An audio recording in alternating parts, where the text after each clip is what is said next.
कारच्या बंद काचेतून बाहेरचा अंधार अधिकच गडद वाटत होता. गाडीच्या आतला एसी पूर्ण क्षमतेने सुरू होता, पण तरीही हर्षवर्धनच्या कपाळावर घामाचे थेंब जमा झाले होते. हा घाम थंडीमुळे नव्हता, तर त्याच्या आत घुमसणाऱ्या प्रचंड रागामुळे होता. त्याच्या शेजारी बसलेल्या सुमीच्या हातातील काचेच्या हिरव्या बांगड्यांची जेव्हा जेव्हा किणकिण व्हायची, तेव्हा तेव्हा हर्षवर्धनच्या हाताच्या मुठी अधिकच घट्ट व्हायच्या. गाडीत एक भयानक शांतता पसरली होती, अशी शांतता जी वादळ येण्यापूर्वी असते. सुमीने भीतीने स्वतःला साडीच्या पदरात पूर्णपणे लपवून घेतलं होतं. तिच्या चेहऱ्यावर असलेला लांबलचक घुंगट तिच्या डोळ्यांतील अश्रू जगापासून लपवत होता, पण तिच्या थरथरणाऱ्या हातांवरून तिची भीती स्पष्ट जाणवत होती. देवा, स्टॉप द कार. हर्षवर्धनचा पहाडी आणि हुकुमी आवाज गाडीत गुंजला. तो आवाज ऐकून सुमी दचकली आणि गाडीच्या कोपऱ्यात अजूनच आकसून बसली. बॉडीगार्ड देवाने क्षणाचाही विलंब न लावता गाडी एका निर्जन डोंगराळ रस्त्याच्या कडेला थांबवली. हर्षवर्धन गाडीचा दरवाजा जोरात आपटून बाहेर पडला. त्याने खिशातून सिगरेटचे पाकिट काढले आणि एक लायटर पेटवला. सिगरेटचा धूर हवेत सोडत तो दुरून चमकणाऱ्या शहराच्या दिव्यांकडे पाहू लागला. हर्षवर्धन राज्योपाध्याय, मुंबईचा एक नामवंत, श्रीमंत आणि अतिशय महत्त्वाकांक्षी बिझनेस टायकून, ज्याच्या एका इशाऱ्यावर कोट्यावधींचे व्यवहार व्हायचे, तो आज एका गावाकडच्या गरीब मुलीशी लग्न करून परतत होता. पण हे लग्न म्हणजे कोणती प्रेम कहाणी नव्हती, तर हा एक बिझनेस डील होता. हर्षवर्धनच्या आजोबांनी त्यांच्या मृत्यूपत्रात एक अट ठेवली होती. जर हर्षवर्धनला राज्योपाध्याय ग्रुप ऑफ इंडस्ट्रीजचा सर्वेसर्व व्हायचे असेल, तर त्याला त्यांच्या जुन्या मित्राच्या म्हणजेच एका गरीब शेतकऱ्याच्या मुलीशी लग्न करावे लागेल. जर त्याने नकार दिला तर सर्व संपत्ती एका चॅरिटी ट्रस्टला जाणार होती. हर्षवर्धनला त्याची वर्षानुवर्षांची मेहनत आणि साम्राज्य गमवायचे नव्हते. म्हणूनच केवळ त्या संपत्तीच्या कागदपत्रांवर मालकी मिळवण्यासाठी त्याने सुमीशी मंदिरात गुपचूप लग्न केलं होतं. त्याच्या आयुष्यात आधीच एक ग्लॅमरस त्याची गर्लफ्रेंड होती, तनिषा. मॉडेलिंग जगातील एक प्रसिद्ध नाव. हर्षवर्धन तनिषावर प्रेम करायचा, किंवा तसा त्याचा समज होता. सुमीला तो आपल्या आयुष्यातील सर्वात मोठा अडथळा समजत होता. गाडीजवळ उभा असलेला देवा आपल्या बॉसकडे पाहत होता. हर्षवर्धनला शांत करण्यासाठी देवाने गाडीच्या मागच्या सीटवर बसलेल्या नवीन नवरीकडे म्हणजेच सुमीकडे पाहिले. कशी दिसत असेल ही, देवाच्या मनात विचार आला, पण घुंगटमुळे तिचा चेहरा काही दिसत नव्हता. देवा, हर्षवर्धनने आवाज दिला. Yes boss. देवा पळतच त्याच्याजवळ गेला. तिला काही हवंय का ते विचार. हर्षवर्धनने सिगरेटचा धूर सोडत चेहऱ्यावर कोणताही भाव न आणत सांगितले. देवा पुन्हा गाडीपाशी आला आणि त्याने काच खाली करून विचारले, मॅडम, तुम्हाला काय हवंय का? सुमीने हळूच होकारार्थी मान हलवली. सकाळपासून ती उपाशी होती. लग्न, विधी आणि या सगळ्या गडबडीत तिला कोणी अन्नाचा कणही दिला नव्हता. पण हर्षवर्धनच्या भीतीपोटी तिने जेवण मागण्याचे धाडस केले नाही. ती अत्यंत नाजूक आवाजात म्हणाली, पाणी. देवाने गाडीच्या इनबिल्ट फ्रीजमधून पाण्याची बॉटल काढून तिच्याकडे दिली. सुमीने जेव्हा पाणी घेण्यासाठी हात पुढे केला, तेव्हा तिची गोरी, नाजूक आणि लांबसडक बोटे पाहून देवा थक्क झाला. मॅडम खरोखरच खूप सुंदर असणार, असा अंदाज त्याने मनातच लावला. सुमीने गटागटा पाणी पिऊन बॉटल परत केली. देवा पुन्हा हर्षवर्धनकडे गेला. बॉस, त्यांनी फक्त पाणी मागितलं. हर्षवर्धनने सिगरेटचा शेवटचा झुरका घेतला आणि ती पायाने चिरडली. तो अत्यंत थंड स्वरात म्हणाला, देवा, आज खर तिचे कोणी नातेवाईक किंवा मित्र मुंबईत राहतात का? असतील तर तिला तिथेच सोडून देऊ. तिला राज्योपाध्याय मेन्शनमध्ये घेऊन जाण्याची माझी अजिबात इच्छा नाही. देवा चकित झाला. पण बॉस, कायद्याने आत्ता ती तुमची पत्नी आहे. तिला असं... मी जे सांगितले ते कर देवा. हर्षवर्धनच्या डोळ्यात अंगार फुलला. देवा घाबरून पुन्हा गाडीजवळ आला. मॅडम, तुमचे कोणी रिलेटिव्ह किंवा फ्रेंड्स मुंबईला असतात का? सुमीने एक दीर्घ श्वास घेतला. तिला माहीत होते की तिचे नशीब तिला एका अशा वादळात घेऊन आले आहे जिथे तिचा स्वीकार करणारा कोणीच नाही. तिने हळूच नकारार्थी मान हलवली. गावाबाहेर तिचं कोणीच नव्हतं. तिच्या या नकारामुळे हर्षवर्धनचा प्लॅन फसला होता. तिला राज्योपाध्याय मेन्शनमध्ये घेऊन जाण्याशिवाय आत्ता त्याच्याकडे दुसरा कोणताही पर्याय उरला नव्हता. हर्षवर्धन गाडीत परत आला. गाडी पुन्हा सुरू झाली. सुमीने खिडकी बाहेर पाहिले. तिच्या डोळ्यातून एक अश्रू ओघळला. तिला माहीत नव्हते की मुंबईसारख्या अथांग शहरात तिच्या नशिबात काय लिहिले आहे आणि हर्षवर्धनच्या रूपाने तिच्यासमोर उभ्या असलेल्या या रागाच्या पर्वताचा ती सामना कशी करणार आहे. मध्यरात्रीच्या सुमारास हर्षवर्धनची आलिशान कार मुंबईच्या पॉश भागातील एका अवाढव्य बंगल्यासमोर येऊन थांबली. गेटवर मोठ्या अक्षरात लिहिले होते, राज्योपाध्याय मेन्शन. गाडी थांबताच हर्षवर्धनने सुमीकडे एक तिरस्कारयुक्त नजर टाकली. एक गोष्ट लक्षात ठेव, तो अत्यंत थंड आणि कठोर आवाजात म्हणाला.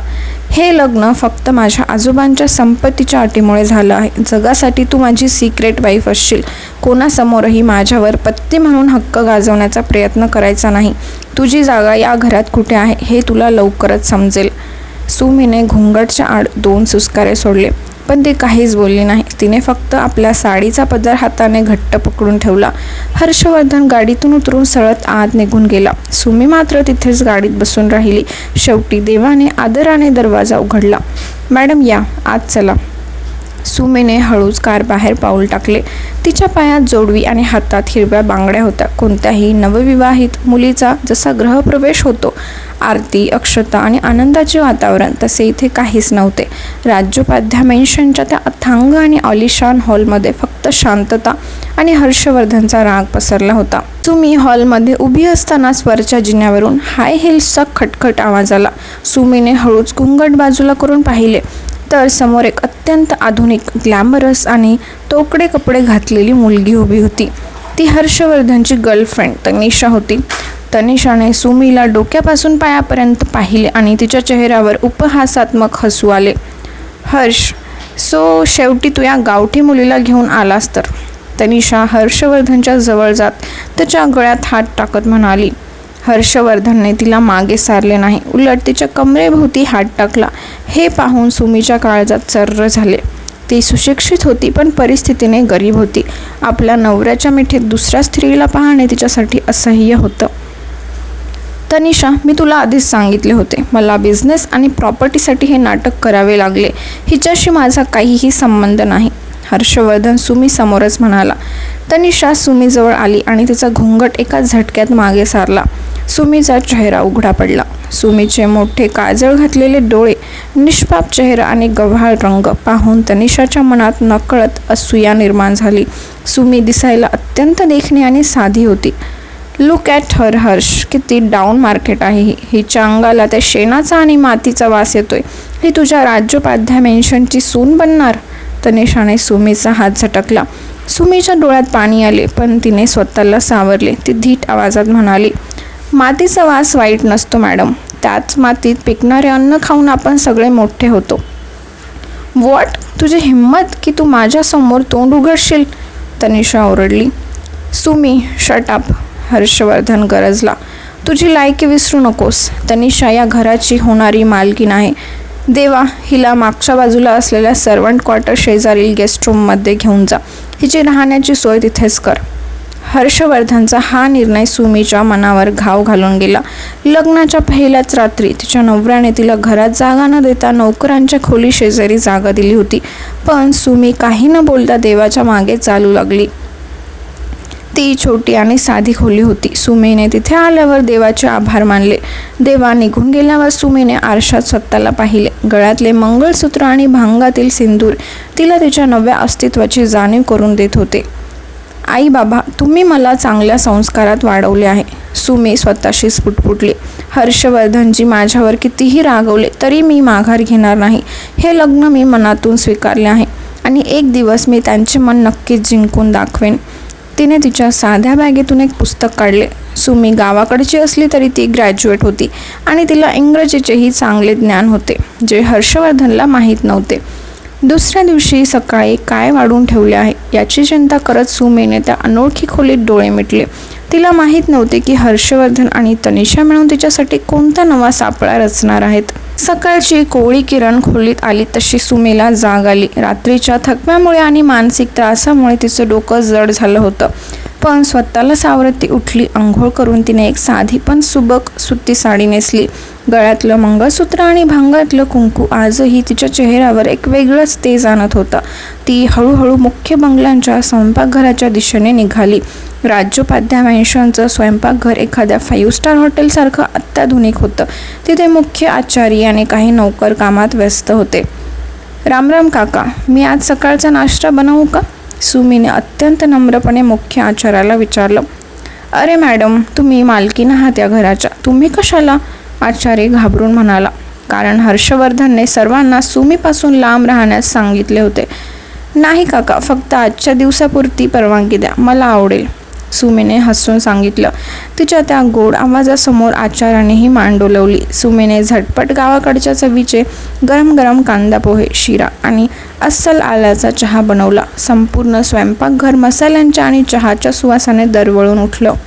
डायनिंग टेबलवर हर्षवर्धन आणि तनिषा बसले होते. हर्षवर्धन बिझनेसचे काही पेपर्स पाहत होता, तर तनिषा तिच्या फोनमध्ये व्यस्त होती.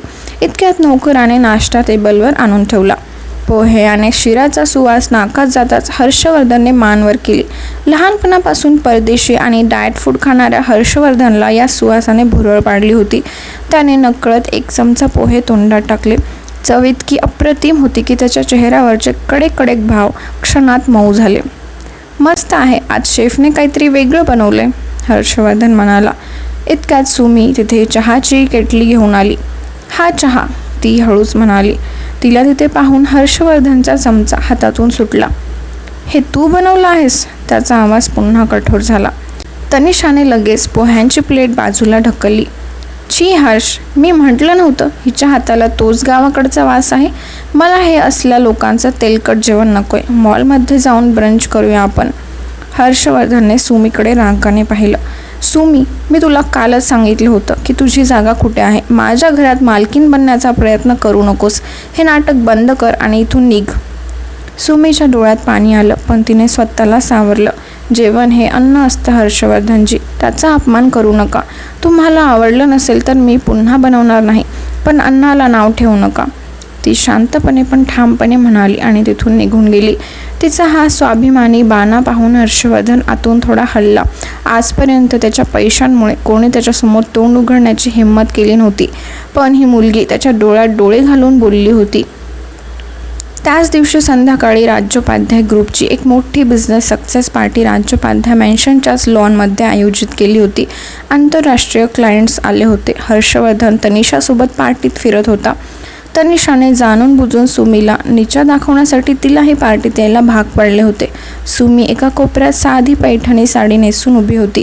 तिचं सौंदर्य त्या हायफाय कपडे घातलेल्या स्त्रियांमध्येही उठून दिसत होतं. पार्टी दरम्यान हर्षवर्धनचे सर्वात मोठे अमेरिकन क्लायंट मिस्टर स्मिथ चुकून सुमी उभे असलेल्या कोपऱ्यात आले.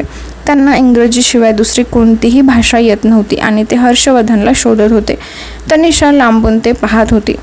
हर्ष, बघ, तुझी ती गावठी बायको मिस्टर स्मिथ समोर उभी आहे. आता ती काहीतरी वेडवाकडं बोलेल आणि आपली करोडोंची डील कॅन्सल होईल. चल लवकर. ती हर्षवर्धनला ओढत तिथे घेऊन आली, पण ते जवळ पोहोचले आणि जे त्यांनी ऐकलं त्याने दोघांचेही पाय जमिनीलाच खिळले. सुमी अत्यंत फ्लुएंट आणि शुद्ध ब्रिटिश इंग्रजीमध्ये मिस्टर स्मिथशी बोलत होती. Yes Mister Smith, Rajyopadhyay industries always values long term relations rather than just profit. My husband Harshvardhan will be when use away to assist you with the presentations. हो मिस्टर स्मिथ, राज्योपाध्याय इंडस्ट्रीज नेहमीच फक्त नफ्यांपेक्षा दीर्घकालीन संबंधांना महत्त्व देते. माझे मिस्टर हर्षवर्धन सादरीकरणात मदत करण्यासाठी सज्ज आहेत. मिस्टर स्मिथ तिच्या बोलण्यावर प्रचंड प्रभावित झाले होते. Wow Mrs Rajyopadhyay, your thoughts are highly intellectual. Harsh, you are lucky man. Your wife is extremely well educated and graceful. Smith हर्षवर्धनची पाठ थोपटत म्हणाले. हर्षवर्धन आश्चर्याने आ वाचून सुमीकडे पाहत राहिला. ज्या मुलीला तो अंगठा बहादूर आणि अडाणी समजत होता ती एवढ्या उच्च दर्जाची इंग्रजी बोलत होती. तनिषाचा चेहरा तर भीतीने आणि रागाने पांढरा पडला होता. सुमीने हर्षवर्धनकडे पाहिले. तिच्या डोळ्यात एक सुप्त विजय होता आणि हर्षवर्धनच्या मनात पहिल्यांदाच तिच्याबद्दलच्या तिरस्काराला एक मोठी तडी गेली होती. बिझनेस पार्टी संपली तरी हर्षवर्धनच्या डोक्यातून सुमीचा तो सुशिक्षित आणि आत्मविश्वासाने भरलेला चेहरा जात नव्हता. ज्या मुलीला तो आजपर्यंत आपल्या पायाची धूळ समजत होता, तिने एका रात्रीत त्याच्या बिझनेसची सर्वात मोठी डील वाचवली होती. हर्षवर्धन रात्रीच्या शांततेत लॉनमध्ये फेऱ्या मारत विचार करत होता. त्याच्या मनात सुमीबद्दलचा आदर नकळत वाढू लागला होता आणि हेच तनिषाला सहन होत नव्हते. दुसऱ्याच दिवशी सकाळी तनिषाने सुमीला कायमच्या हर्षवर्धनच्या आयुष्यातून बाहेर काढण्यासाठी एक भयानक प्लॅन रचला. तिने हर्षवर्धनच्या ऑफिसच्या लॉकरमधून काही अत्यंत गोपनीय बिझनेस फाईल्स चोरल्या आणि त्या सुमीच्या खोलीत लपवून ठेवल्या. दुपारी जेव्हा हर्षवर्धन ऑफिसमधून घरी आला तेव्हा त्याचा राग अनावर झाला होता. माझ्या कंपनीचे सिक्रेट्स प्रतिस्पर्धी कंपनीला लीक झाले आहेत आणि मला संशय आहे की हे काम या घरातल्याच कोणाचे तरी आहे. हर्षवर्धन हॉलमध्ये ओरडला. तनिषाने लगेच सुमीकडे बोट दाखवले. हर्ष, दुसरं कोण असणार? हीच काल मिस्टर स्मिथशी जास्त गोड बोलत होती. नक्की हिनेच पैशांच्या आमिषाने फाईल्स चोरल्या असतील. हिची खोली तपासून बघायला हवी. हर्षवर्धनने रागाने सुमीच्या खोलीकडे धाव घेतली. तनिषा मागे कुत्सितपणे हसत होती. खोलीची झडती घेताना तनिषाने कपाटातून त्या फाईल्स शोधून काढल्या. हे बघ हर्ष, मी म्हटलं होतं ना, ही गावठी मुलगी पैशांसाठी काहीही करू शकते. सुमी स्तब्ध उभी होती. तिच्या डोळ्यात अश्रू होते पण चेहऱ्यावर भीती नव्हती. हर्षवर्धनजी, मी हे नाही केलं. मी देवा शपथ सांगते, मी तुमच्या बिझनेसला कधीच नुकसान पोहोचवणार नाही, ती व्याकुळ होऊन म्हणाली. बस कर सुमी, तुझा हा खोटेपणा. हर्षवर्धन बोलणार इतक्या तिथे बॉडीगार्ड देवा आला. त्याच्या हातात एक पेनड्राईव्ह होता. बॉस थांबा, देवा गंभीर आवाजात म्हणाला. मॅडम निर्दोष आहेत. मला संशय होता म्हणून मी काल रात्री बंगल्याचे CCTV फुटेज चेक केले. तुम्ही स्वतःच बघा. देवाने लॅपटॉपवर फुटेज सुरू केले. स्क्रीनवर स्पष्ट दिसत होते की मध्यरात्री तनिषाने हर्षवर्धनच्या केबिनमधून फाईल्स चोरल्या आणि सुमीच्या खोलीत आणून ठेवला.